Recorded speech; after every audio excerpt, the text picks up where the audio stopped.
Pay for flying home for the holidays only to reveal a major truth to my entitled family? I'm Haley Brooks, I'm 30 years old and like an idiot, I thought this Christmas might be different. She called me in London at 3 in the morning, crying on FaceTime about how we never see you anymore, and how the whole family needed you here. 10 hours on a packed red-eye flight, 2 layovers, my phone dead, and I still showed up on her doorstep in San Diego with a suitcase full of gifts for my brother's kids. I was exhausted. I smelled like airplane coffee and my back ached. I rang the doorbell, my heart fluttering a little, stupidly hoping she would hug me like she did when I was a kid. The door flew open, no hello, no how was your flight, no hug, just my mother looking at my suitcase and saying, as if it were the most normal thing in the world, you'll be watching your brother's kids. We're going on a family trip. My brother strolled through the door in sunglasses, a duffel bag over his shoulder, kids hanging off his arms. He smirked and said, "Hey, don't wipe your boogers on Auntie Haley, she's got baggage." They all laughed like I was the punchline. My parents, my brother, the kids, they all cracked up while I just stood there, with airplane hair and a credit card bill full of tickets I had paid for. I didn't scream, I didn't cry. I felt something inside me flip like a switch. I smiled, dropped my suitcase in the entryway, looked my mother dead in the eye, and said one sentence. And in that moment everything changed. The laughter died, their faces went pale, and my mother just kept whispering, "No, no, no way." By the time I was done, their dream vacation wasn't happening. Their house was on the line, and I was finally done being their free babysitter and personal bank. The funny thing is, as soon as I said that sentence, the whole room froze. But to understand why, you have to know what those people at the door had been doing to me for years. My mother wasn't just missing me. When she called me in London, 2 weeks before that 3 a.m. video call, she had already sent me screenshots of eye-watering vacation prices, hinting that she and my dad could never afford a trip like that unless I helped out a little. Just this once. Just this once was how every favor started. When my dad needed knee surgery, I sent money. When my brother Derek maxed out his credit cards on his big e-commerce idea, I helped him consolidate his debt. When the water heater broke and the mortgage was past due, I sent money, and my mother would post pictures the next week from a new brunch spot downtown. I live in a tiny apartment in London. I make most of my meals at home. I walk to work in the rain, and somehow I was still paying for Uber Eats and streaming services in a house I didn't live in, on a continent I didn't even live on anymore. The thing is, this time before I booked my ticket home, I paid attention. I saved every transfer, every PayPal receipt, every "thanks, honey, I'll pay you back when things settle down." I also noticed something else. An email from the bank with my name on a mortgage I didn't remember applying for because a few years ago, they had made me a co-borrower just to get a better rate, and I had been covering the shortfall ever since. So while my mother was crying on FaceTime about how much the kids miss you, Ava keeps asking when Auntie Haley is coming, I was sitting on my bed in London looking at my banking app, realizing that the only time my family treated me like part of the group was when a bill was due. I almost told her no, almost told her to figure it out herself, but then a different idea hit me. If they were willing to drag me across the world to use me as a free babysitter and a walking credit card, I was finally willing to show them what it looked like when I stopped playing along. I booked my flight, but I also scheduled a call with a financial advisor. I downloaded 3 years of statements and drafted a simple document from a legal template website. So standing in that doorway in San Diego, as Derek laughed and my mother announced my babysitting schedule like it was a done deal, I was no longer just the tired, jet-lagged daughter they were used to. I pushed my suitcase into the entryway, let the kids bounce around my legs, and followed them into the kitchen, where their printed itinerary was spread across the countertop like a glossy promise. Pictures of the resort, flight times, the family package, all in bold type. My mother tapped the brochure and said, "You see, this is why we needed you here, honey. The kids will stay with you. We finally get a real vacation. You're always saying we should take care of ourselves." I looked at the name of the resort, recognized the card number on the confirmation email open on her phone, and felt that same pang in my chest. They thought I had come home to be their babysitter in their bank. In reality, I had flown 10 hours to do something I should have done years ago. So I smiled. I asked my mother to get everyone in the dining room so we could go over a few things before they left. I opened my laptop on the table and pulled out the stack of digital receipts that would turn their family trip into the last time they ever saw me as a free resource. My dad, Franklin, sat at the head of the table as if this were a family meeting. My mom hovered by the counter, printed itinerary in hand, and Derek scrolled on his phone, half listening while Ava and Noah chased each other around on the tile. I pulled my laptop closer, turned the screen so everyone could see, and said as calmly as I could, "Before you go anywhere, we need to talk about money." Derek groaned. "Haley, seriously? Right now?" My dad muttered something about timing. My mom gave me a pained look and said, "Honey, we've been so stressed. Can we please not start a fight before we leave?" I didn't raise my voice, just clicked on the first folder on my screen, Brooks' Household, and opened a spreadsheet. Every line was dated, color-coded, and brutally clear. I started last March. You called because the mortgage was 2 months behind. I wired $1,200. In June, Derek's expenses went over his card limit. I sent $2,500. When the water heater broke, $900. When Dad's truck needed new tires, $600. When the power bill was due, $300 here for $100 there. Every month for 3 years there's something. I scrolled slowly so they could see the amounts add up, highlighting entries as I spoke. This isn't counting the Disney Plus, the Hulu, the Netflix, the Spotify Family Plan, your Walmart Plus, the cell phone plan, or the random emergency Venmo requests that somehow always line up with Black Friday or Labor Day sales. Derek sat up straighter in his chair, his face pale as he recognized his own. "I swear I'll pay you back next month," notes in the memo column. My mom put a hand to her mouth, seeing the screenshot of her text next to deposits for gas money to visit grandma, followed by pictures of her at a new nail salon. My dad's jaw went slack as he saw the PayPal transfer labeled knee surgery copay, and then the receipt for a new flat-screen TV that arrived that same week. "This isn't fair," my mother whispered. "You're making us look like bad people." I shook my head. "I'm not making you look like anyone. I'm just showing you what actually happened." Then I scrolled down to the bolded row. The grand total was there, big and undeniable. "In the last 36 months, I said quietly, "I have sent this house just over $60,000. The room fell silent. Derek blinked hard. My dad was staring at the wall. My mom was whispering, "No, that can't be right.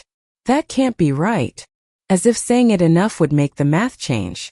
I reached into my bag and pulled out a sheaf of printed pages. I set them on the table next to the itinerary for their dream resort.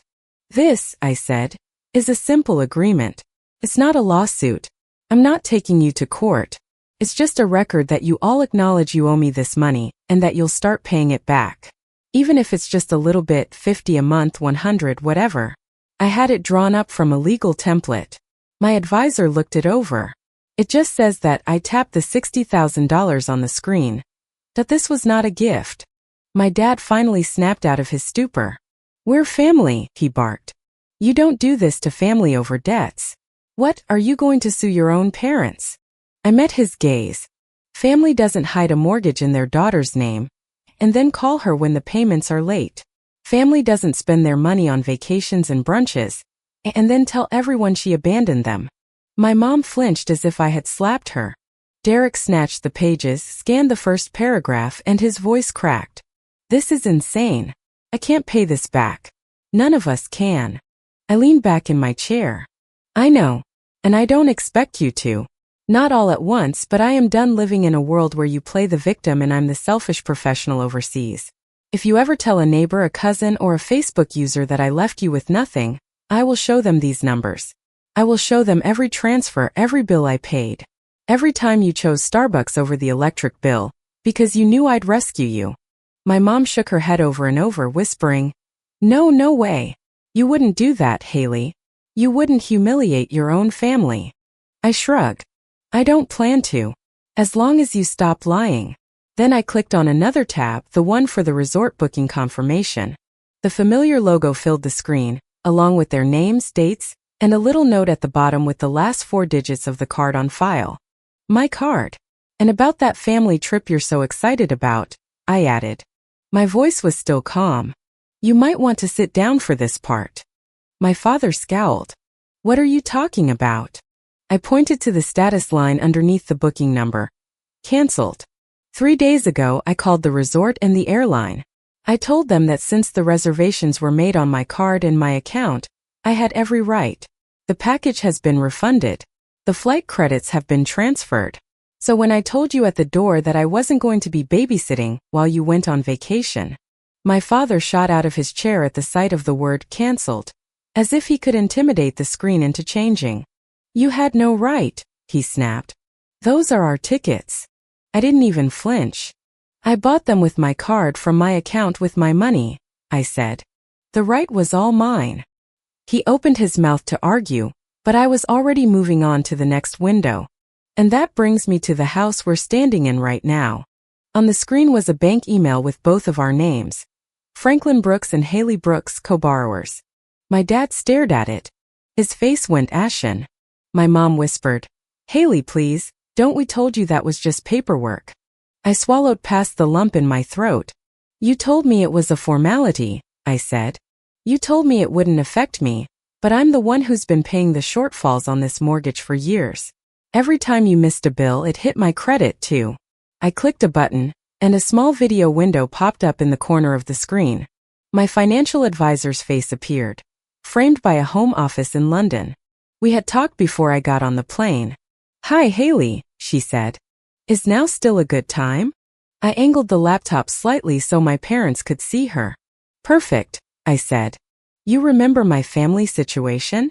My father hissed. Who is this? I answered without looking at him. The advisor introduced herself politely and got straight to the point. In calm, measured language, she explained that as a co-owner, my credit was tied to this house, that the late payments and constant shortfalls were hurting me, and that I had the right to go to the bank and request to be removed from the loan. In practical terms, she continued, that means the lender would require the remaining borrower or borrowers to qualify on their own. They might have to refinance or in some cases, if they don't qualify, sell the property to settle the debt. My mom shook her head. You can't do that, she said, her voice trembling. We can't afford to move. We can't afford a higher payment. The advisor's voice remained smooth. That's between you and the lender, ma'am. What I can say is that Haley is under no obligation to keep her name on a loan she doesn't truly benefit from, especially when she's the one paying the difference. I thanked her and ended the call. My heart was pounding so hard I could feel it in my teeth. The room felt smaller, like the walls were closing in. My father turned to me. You're going to make your parents homeless over some numbers on a screen? I looked him dead in the eye. No, I'm going to stop letting you gamble with my future, while you act like I owe you my entire life. If you can afford resorts and plane tickets when you think I'll be here to babysit, you can afford to sit down with a bank and figure out how to pay for your own house. I dug into my purse and pulled out a folded letter. This is my formal notice that I'll be halting all automatic payments related to this property, I said. The bank will be contacting you directly from now on. I'm also closing the joint checking account Mom convinced me to open just in case of an emergency. I said the words without meaning. My mom choked. But that's where the grocery money comes from, she said. That's how we pay the utilities. How are we going to manage all of that? I took a slow, steadying breath. The same way every other adult in this country does, I replied. With your own income on your own budget, with your own consequences if you overspend. I pulled up another tab showing the monthly auto debits I had set up over the years. Mortgage supplement, electricity, internet, streaming bundles, grocery delivery, top-ups for the car payment. They all had my name next to the word payer. Derek finally spoke, panic in his voice. Haley, you can't just pull everything at once, at least give us time. I'm looking for more hours. I'll sign up for more delivery shifts, I swear. Don't screw us like this. I turned to him. You're 34 years old, I told him. You have 2 children. You should have been doing that years ago without me as your safety net. He stared at the table, his jaw tight. For a second, I almost softened. I almost slipped back into the role they had written for me. The fixer, the quiet helper, the girl who cries in the shower then opens the banking app and makes it all go away. But then I remembered how they had laughed at the door. How my mom said, "You'll be watching the kids," like it was a chore checked off a list. And that softer part of me snapped shut. I canceled the auto payments one by one. Confirmation emails dinged. My mother's breathing grew ragged. My dad sank into his chair, his eyes vacant. "This is cruel," he muttered. "You're punishing us." I shook my head. "No, I'm finally walking away from a role you all wrote without asking me, and giving you a chance to be honest about what you can actually afford without hiding behind my bank account." I closed the laptop and stood up. My legs were shaking, but they were steady enough. "After this," I told them, "if you decide to tell anyone I abandoned you, remember that I have every receipt, every bill, every transfer. I am no longer the villain in the story. You tell people to make yourselves feel better." I grabbed my suitcase and added quietly, "You wanted a real vacation? Maybe this is it. A vacation from pretending I'm your solution to every bad decision. See how you manage without that." My father finally got angry as he saw me wheeling my suitcase toward the hall. He shot up so fast his chair scraped on the tile. "If you walk out that door after this little show, don't bother coming back," he barked. "You are not welcome in this house if you're going to throw money in our faces." My mom grabbed my arm. "Franklin, stop. She just needs to cool down. We can talk about this," she said, but she didn't move an inch to stand between us. Derek stared at the floor. Silent. I stopped at the door, hand on the handle. Every muscle in my body was trembling. Part of me wanted to drop it all. To apologize, to say I'd figure it out just like always. Instead, I stood up straighter and said, "You were the one who decided my value here is measured by what I pay for. If I'm not welcome without my credit card, then I was never welcome at all." My dad jabbed a finger at the door. "Get out," he said, "and don't come crying to us when London chews you up and spits you out." I almost laughed. London wasn't the city that had been eating me alive. This kitchen was. I stepped out into the California sun and pulled the door closed behind me. No one followed, no one called out. The only sound was Ava and Noah arguing over a cartoon from the living room, completely unaware their vacation had just evaporated. I called an Uber and dragged my suitcase to the curb, feeling more homeless than I actually was. The driver put my bag in the trunk and asked, "Where to?" I took a deep breath and gave him the address I had never given my parents. A high-rise in downtown San Diego, 15 minutes from their quiet street but a world away. 6 months earlier, after one too many midnight money transfers and regrets, I had used my savings and my steady UX salary to put a down payment on a small one-bedroom apartment. I told my family I was just thinking about moving back to the States someday, but I had already signed the papers. The plan had been to move slowly, quietly, once I figured out how to untangle myself from their finances without blowing everything up. Tonight proved there was no gentle way to do it. As the Uber pulled up to the glass building, it felt surreal. I swiped my key fob, pulled my suitcase through the lobby I had only seen twice, and took the elevator to the 8th floor.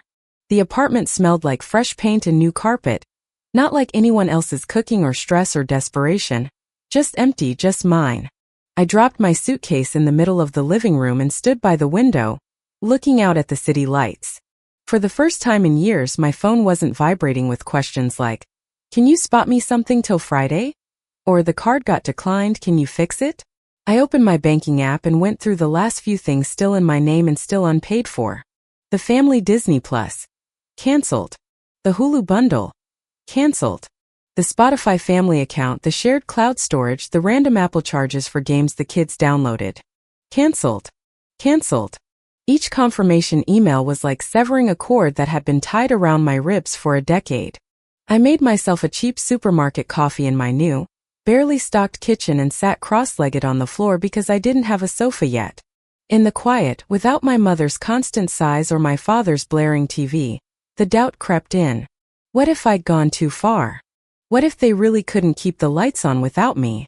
What if I had become the selfish, ungrateful daughter my father was always warning me not to be? Then I remembered my mother opening the door like I was a maid arriving for her shift. I remembered Derek joking about the kids wiping their boogers on me while they all laughed, assuming I would just fold and make their plans happen.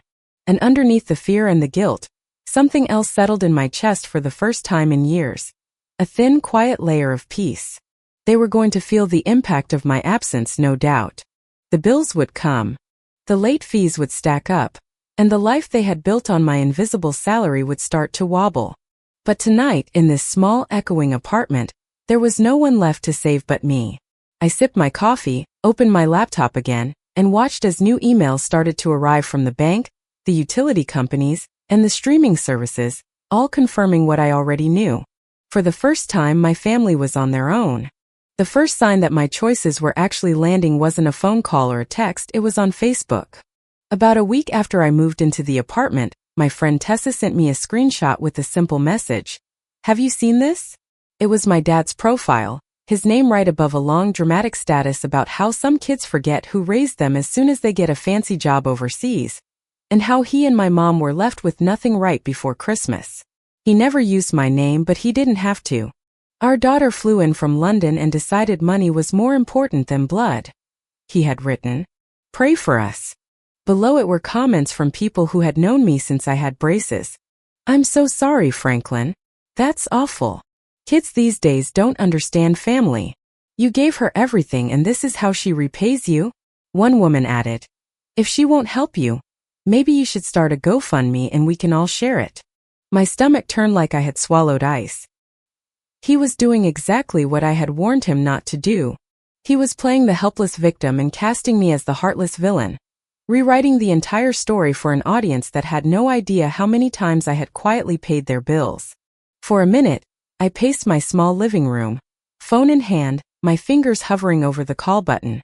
I almost drove back to that house. I almost begged him to take it down. I almost offered to refund one of the payments just to make the humiliation stop. The old me, the one trained to fix everything, was clawing at my chest. Then I pictured the spreadsheet on my laptop.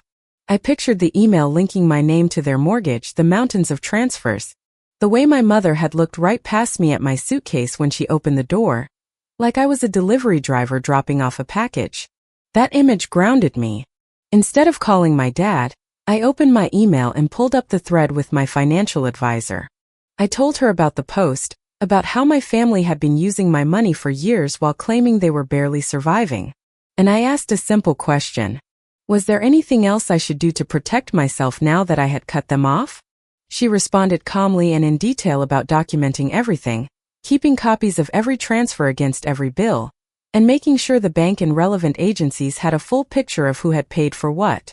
She mentioned that in situations like mine, where one person is unofficially propping up a household that may also be receiving certain benefits or claiming hardship, it can be appropriate to request a review just to ensure everything is above board. I didn't need a step-by-step manual. I just needed to know I wasn't crazy for thinking something was wrong. Over the next few weeks, as my father continued to post vague grievances about ungrateful children and this generation, envelopes started showing up at the house on their quiet cul-de-sac. I didn't see them, but my mother's frantic texts told me enough. "You talked to the bank," she wrote one morning. "We got a letter about reassessing the loan. They want updated information." Another day, and early Monday, a flurry of texts arrived. "There's something from the IRS that's making me nervous. I thought you said everything was fine. Why are they asking questions?" I never said everything was fine. I said I was done smoothing over the rough edges. The bank wanted updated mortgage documentation. The utility companies wanted payment in full instead of the partial payments I had been secretly pushing through at the last second, like an invisible janitor cleaning up a mess no one else acknowledged. The comfortable fog they had been living in was clearing, and there was nothing left for them to hide behind but the reality of what they could actually afford. Derek finally texted me to meet at a coffee shop near my building. When he walked in, he looked smaller without the sarcasm puffing him up, dark circles under his eyes, a stubble he clearly hadn't had time to shave, and a delivery bag slung over his shoulder. He slumped into the chair across from me and got straight to the point. "Dad needs to shut up on the internet," he said, rubbing his face. "Those posts are making everything worse. He's embarrassing himself, Mom, and honestly, I know you're mad, but some of this stuff, the letters, the calls, did you do something?" I took a slow sip of coffee, letting him sit in the discomfort for a second before I answered. "What I did was stop pretending we were all being honest," I said. "I spoke to professionals. I made sure my name wasn't going down with a ship I wasn't steering. If that means some systems are finally noticing where the money was really coming from, that's not my fault."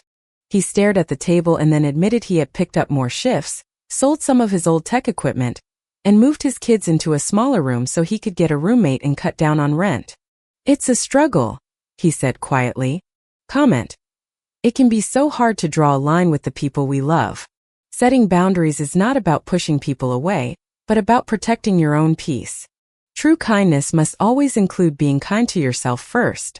Your value is not determined by what you can provide for others. Sometimes choosing your own well-being means having to disappoint someone. Each of us is ultimately responsible for our own choices and our own happiness. Walking away from a situation that no longer serves you is not an act of weakness, but of profound strength. Healing often begins in the quiet moments after you have finally chosen yourself. I hope you remember to honor your own needs and build a life where you are respected. You deserve a seat at your own table, not just the role of serving everyone else. If you liked it, don't forget to leave a comment and support the channel by subscribing. See you in the upcoming stories.